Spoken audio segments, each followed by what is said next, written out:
할렐루야! 오늘도 말씀 속에 하나님이 주시는 귀한 은혜를 체험하는 시간이 되시길 간절히 소망합니다. 성경의 대부분의 책들이 사실은 편지들입니다. 데살로니가 전서의 경우도 마찬가지로 이것도 본래 편지입니다.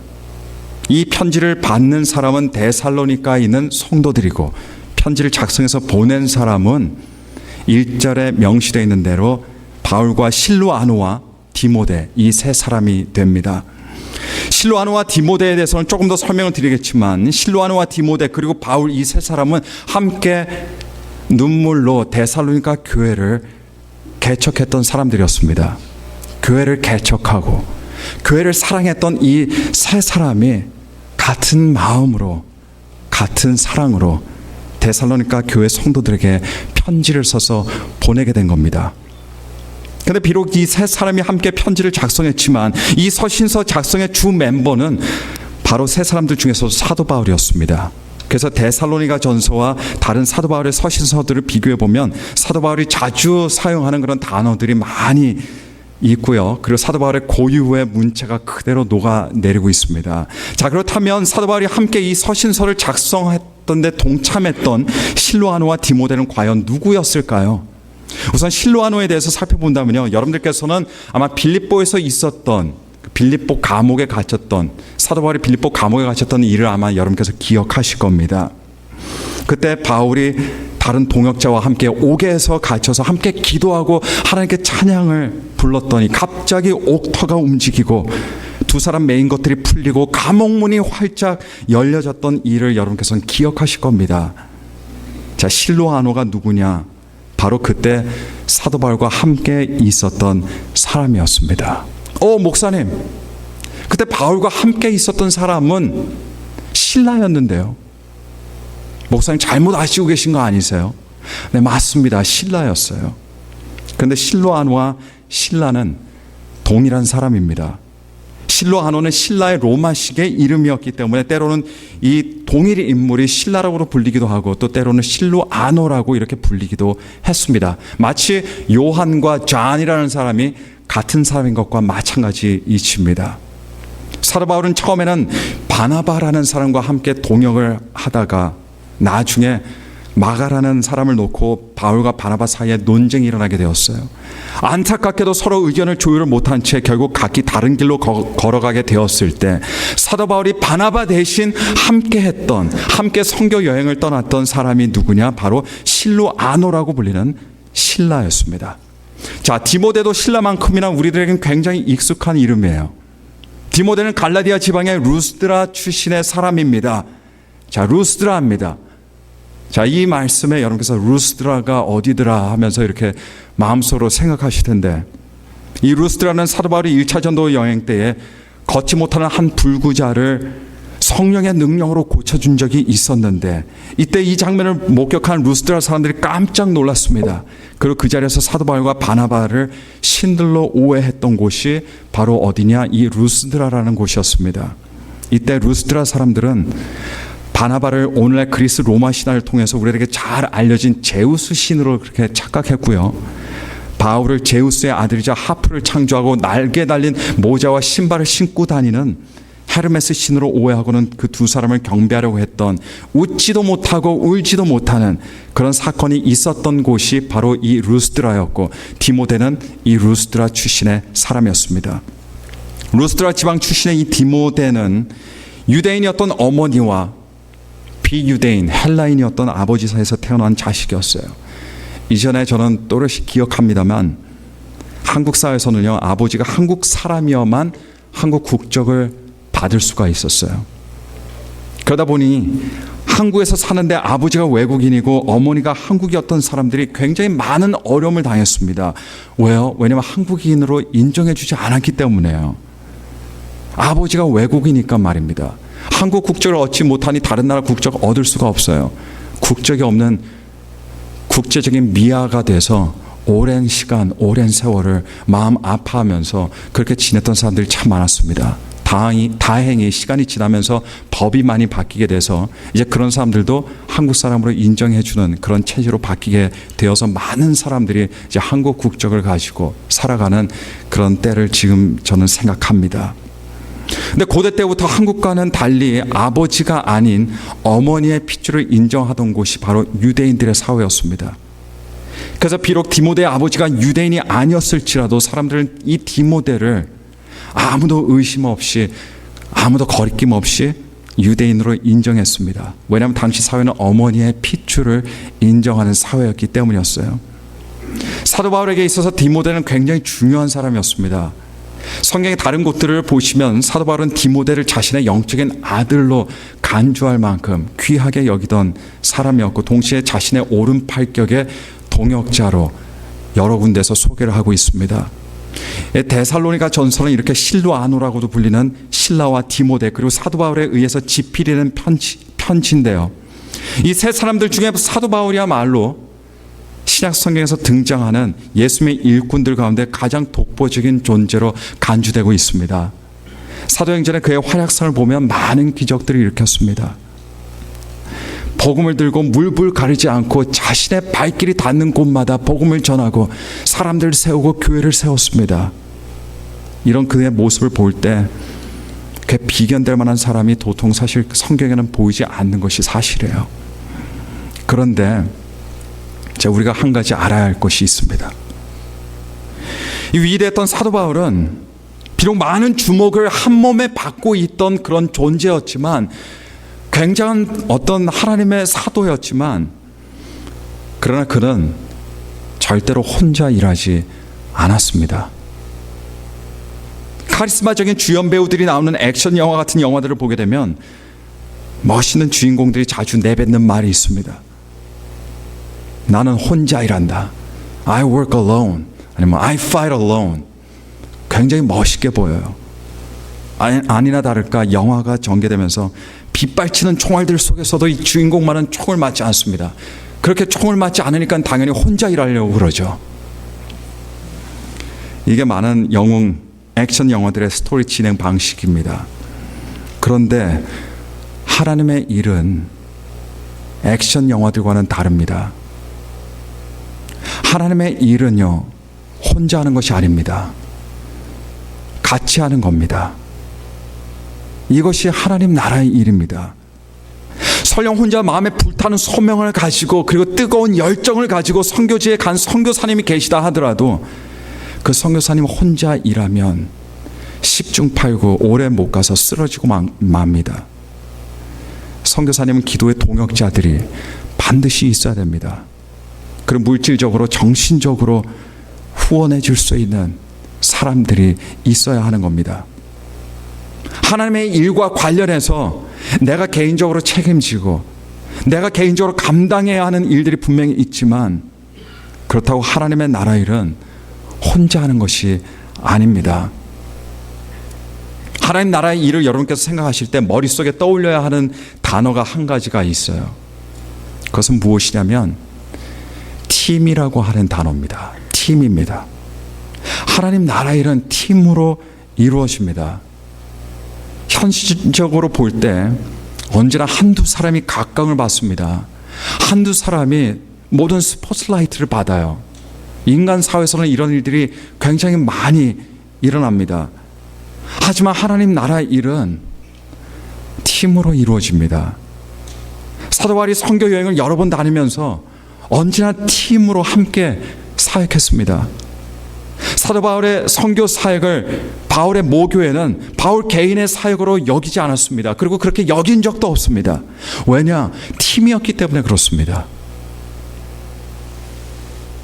바울의 선교는 자기들의 선교로 똑같이 여겼습니다.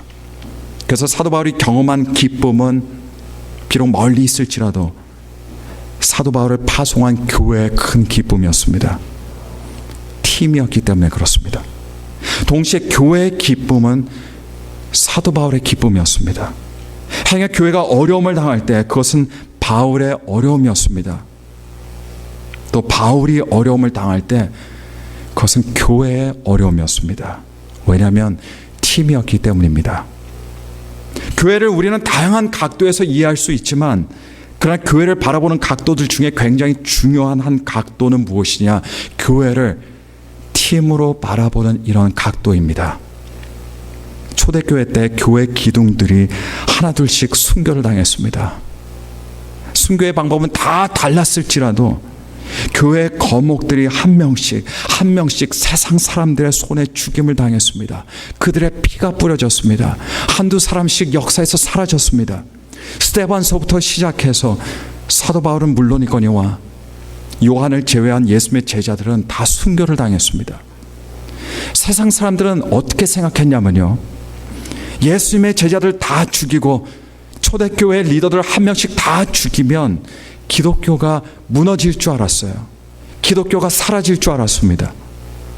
그런데 참 이상하게도 교회 기둥들을 한 명씩 죽여도 교회가 무너지지 않는 겁니다. 교회가 사라지지 않는 거예요. 그 대단했던 베드로가 죽었을 때도,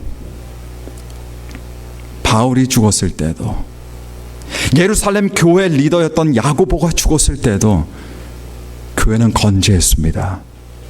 왜 그런 줄 아세요? 교회는 한 사람으로 존재하는 것이 아니기 때문에 그렇습니다. 한 사람으로 돌아가는 것이 아니기 때문입니다. 하나님의 자녀는 한 사람만 있는 것이 아닙니다, 여러분. 하나님께서는 딱 한 사람을 뽑으셔서 그 사람에게 모든 은사를 주시는 것이 아닙니다. 하나님께서는 한 사람만 사랑하시지 않으십니다. 하나님께서는 하나님의 자녀가 되고 하나님을 사랑하는 모든 사람들을 우리 하나님께서는 사용하십니다. 그래서 주님의 일은 혼자 하는 것이 아니에요. 같이 하는 겁니다.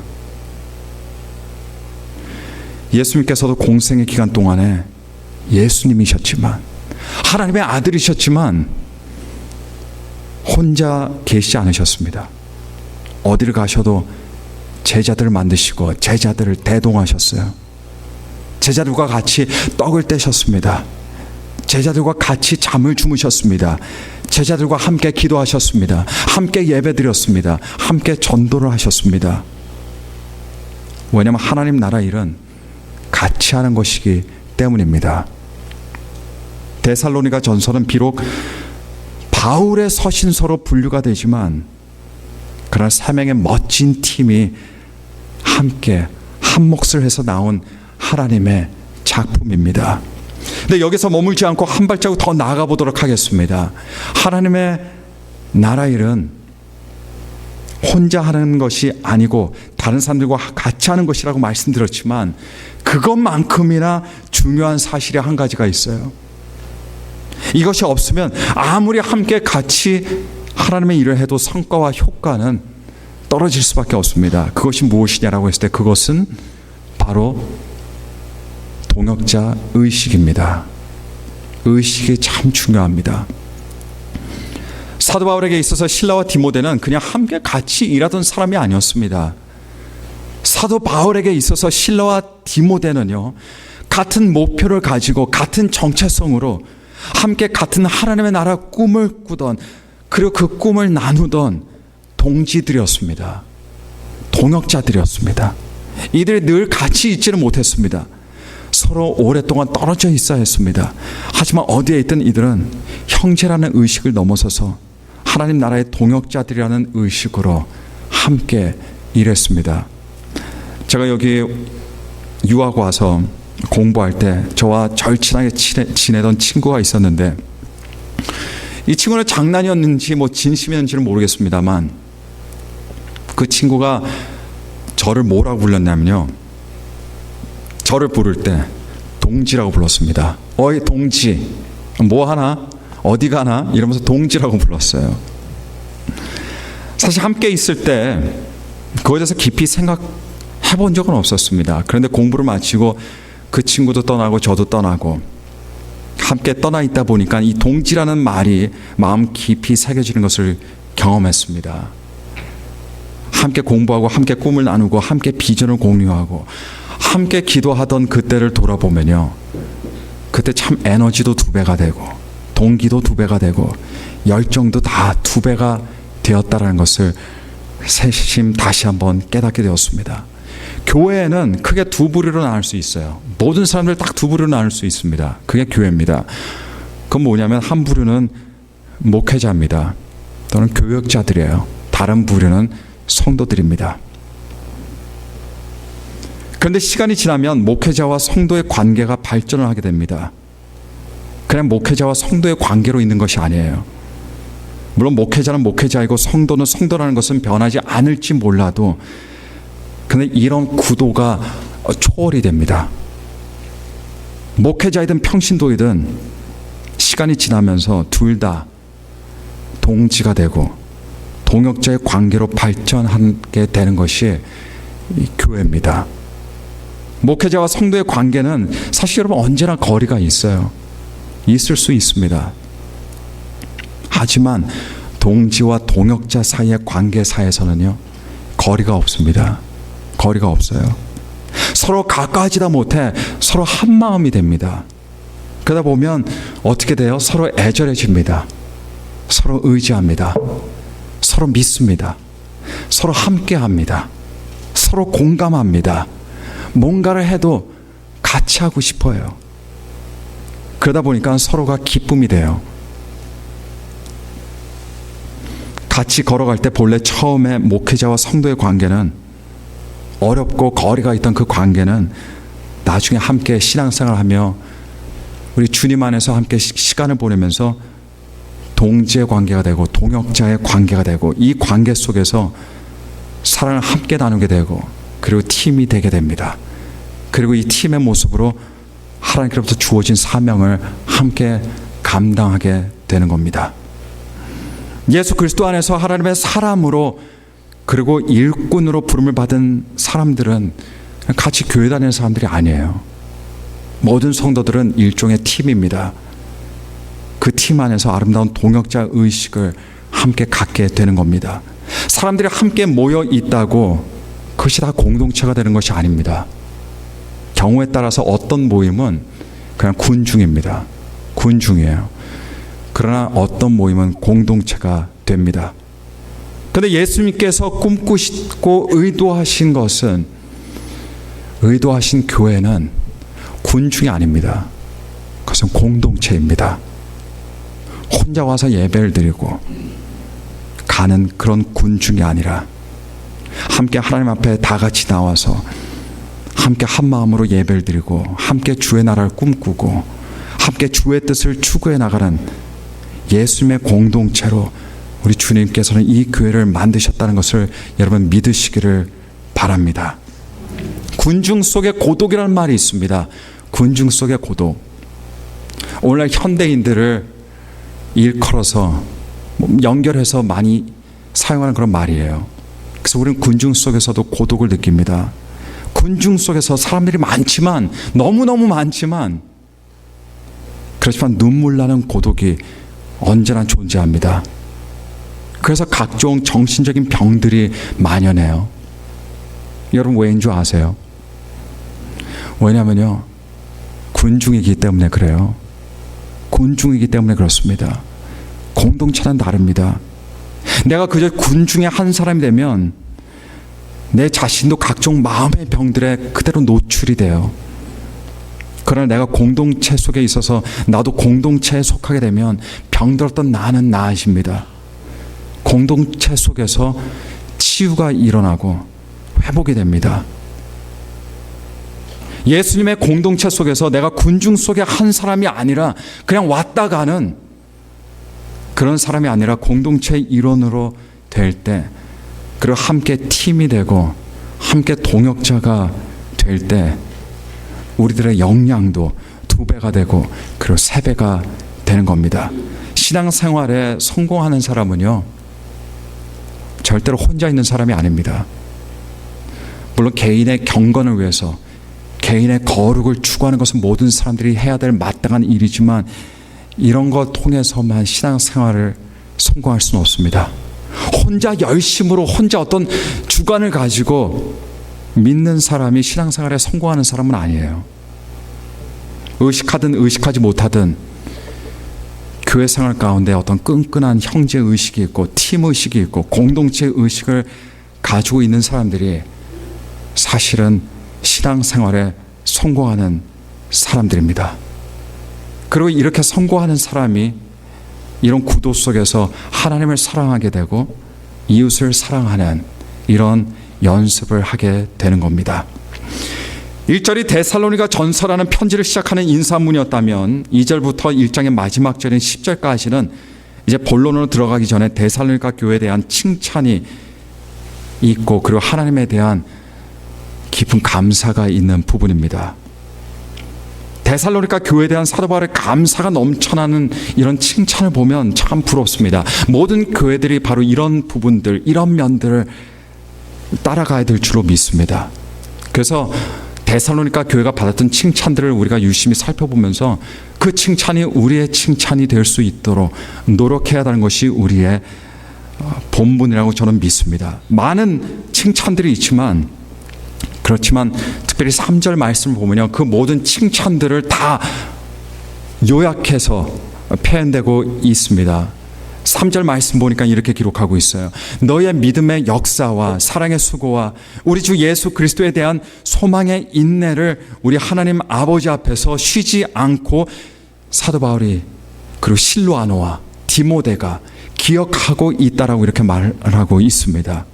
자, 데살로니가 교회를 향한 바울의 칭찬이 참 많았지만 세 가지로 요약해서 표현한다고 한다면 그것은 무엇이냐? 데살로니가 교회에 우선 믿음의 역사가 있었다는 것이고요. 두 번째로 사랑의 수고가 있었고 마지막으로는 소망의 인내가 있었다는 겁니다.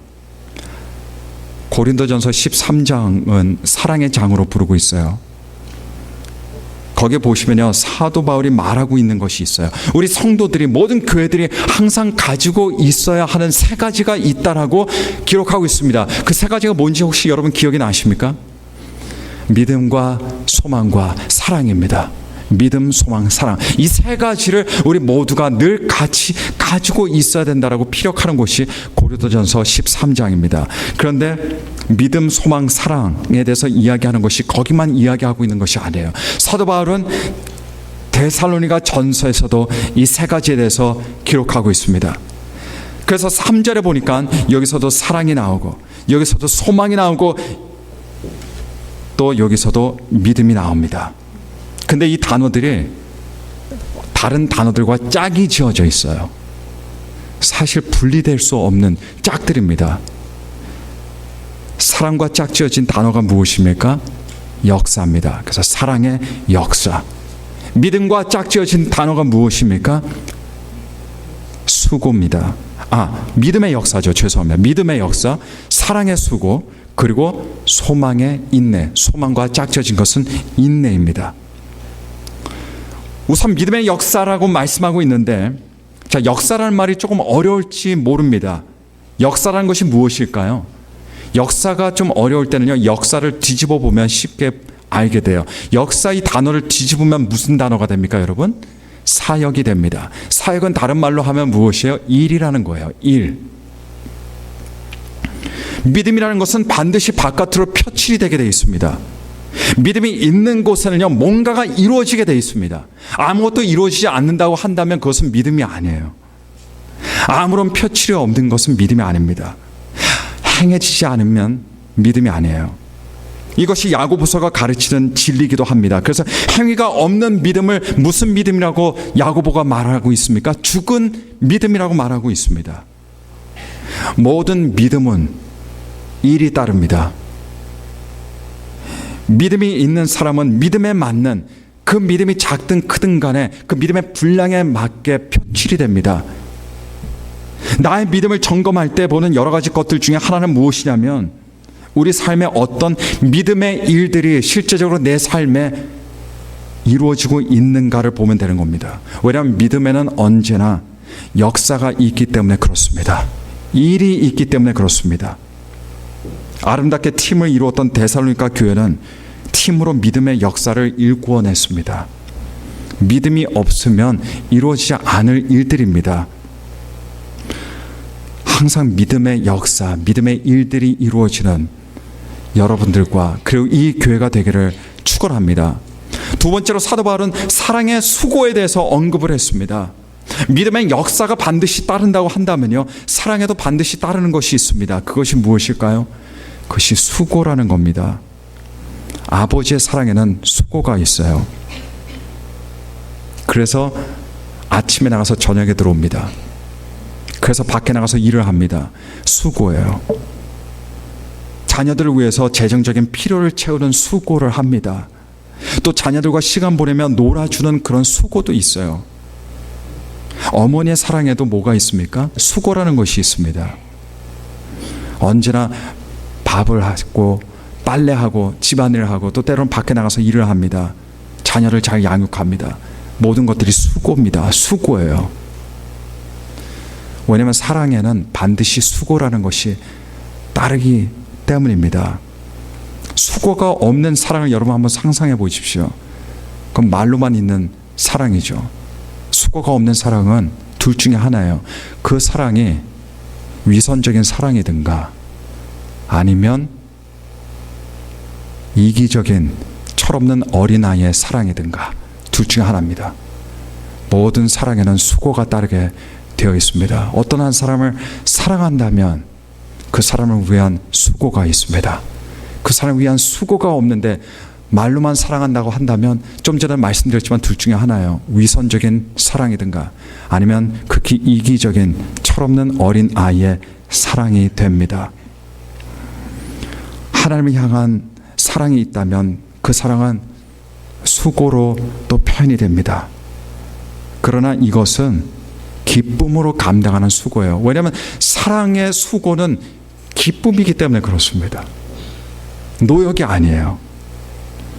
이 교회도 하나님을 향한 그리고 서로를 향한 사랑의 수고가 언제나 끊이지 않게 되기를 간절히 축원합니다. 또 마지막으로 소망의 인내라고 했습니다. 소망이 있는 사람에게 뭐가 있습니까? 네, 인내라는 것이 있습니다. 어쩔 수 없어서 참아야 하는 굴욕적인 인내가 있지만 성경의 인내는 어떤 인내냐? 굴욕적인 인내가 아니라 소망 때문에, 그 소망이 언제나 있기 때문에 믿음으로 참고 견디는 인내를 말하고 있습니다. 그래서 세상 사람들의 인내는 그냥 무조건 억누르고 참는 것이라고 한다면 기독교인들의 인내는 무엇이냐면 사실 소망입니다. 소망하는 겁니다. 기다리는 겁니다. 이것이 기독교인들의 인내입니다.